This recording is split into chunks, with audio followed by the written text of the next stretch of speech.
YouTube, Nickstar here, and now I have a Narukami deck, and I use for Vanguard. It's obviously not Yu-Gi-Oh, even though it's more practic to Yu-Gi-Oh, or not practic.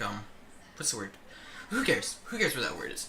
So anyway, I have a Narukami deck profile.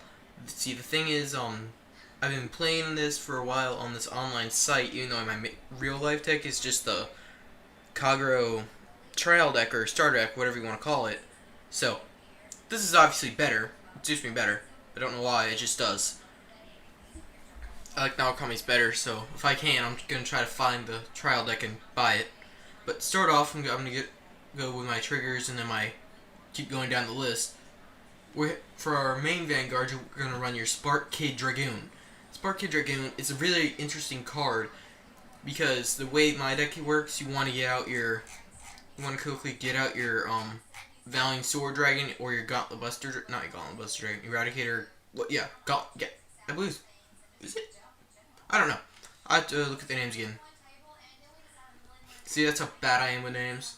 I can't even remember cards I play with all the time. But my Spark Kid Dragoon, when you ride a Narukami onto him, he goes back to a rearguard circle.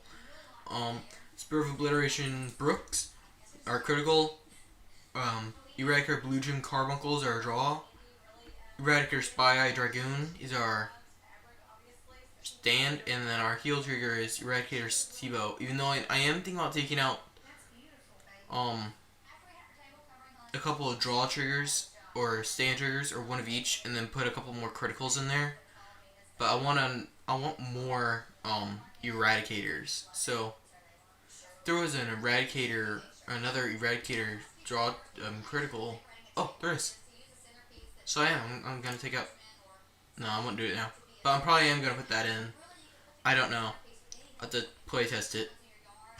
But yeah, it's strange how they have a blue gem carbuncle and a yellow gem carbuncle. And the yellow's critical, and there's a blue one, but it's a draw trigger. You'd think they'd make that a stand trigger. Make like this the draw trigger. Well, I don't know. This game's weird. But on to grade 1. We have 3 of our Desert Runner Rain. Rain is one of your cards to take out for your final turn. Rain prevents one of your opponent's rear guards to intercept. Then we're running 3 of our Sentinels to help you protect from those like +3 criticals. 1 Eradicator Demolition Dragon for a beat stick. 4 copies of Red River Dragoon, a very good early grade 1 to get. Suppression Eradicator Dokase. Dokase is pretty good for, again. 2. When it's placed on the rear guard circle, rest it and 2 of your opponent's cards can't intercept anymore. Hoo-hoo. Time for the final turn. 1 Thunderfist Eradicator Duai. Duai is a very good card. It gains Counterblast 1, or not Counter, Soul Blast 1, and Eradicator Gauntlet Buster Dragon gains 5,000 power. So yeah, then Wyvern Strike Dragon, or Wyvern Supply Unit, not Wyvern Strike Dragon, I don't know why they said that. Wyvern Supply Unit gives 2,000 power when it's to a Narukami unit when it's called to the rearguard circle. And I'm getting thirsty, so I'm going to take a drink of water really quick. Okay, now I'm back. We're running 2 copies of Assassinating Eradicator Suai to help you get rid of your opponent's rear guards. Concrete Eradicator Zutan, so you can flip your damage back over and Soul Charge to help mill the deck a little bit to get the cards you want. Guardian or Dragonic Death Scythe, just to tick off people.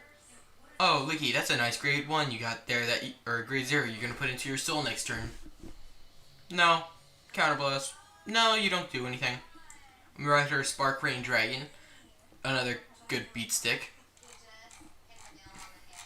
Then for our grade 4s, we're running 3 copies of Valiant Sword Dragon and 4 copies of Valiant Sword Dragon and 3 copies of Gauntlet Buster Dragon.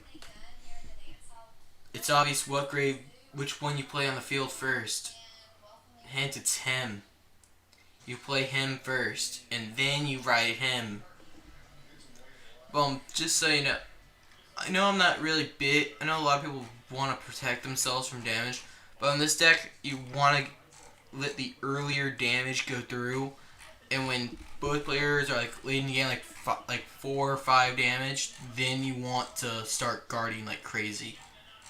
You don't really want to guard like if they're going for a grade 1 you need for or grade 2 that you need for a final turn, or you're gonna lose because you don't do it. Just then like guard, but don't do it just because you can. Just it's best if you because how fast this deck goes, you'll generally get him pretty close together. So it's best if you let the damage go through. So yeah, so that's pretty much the deck profile.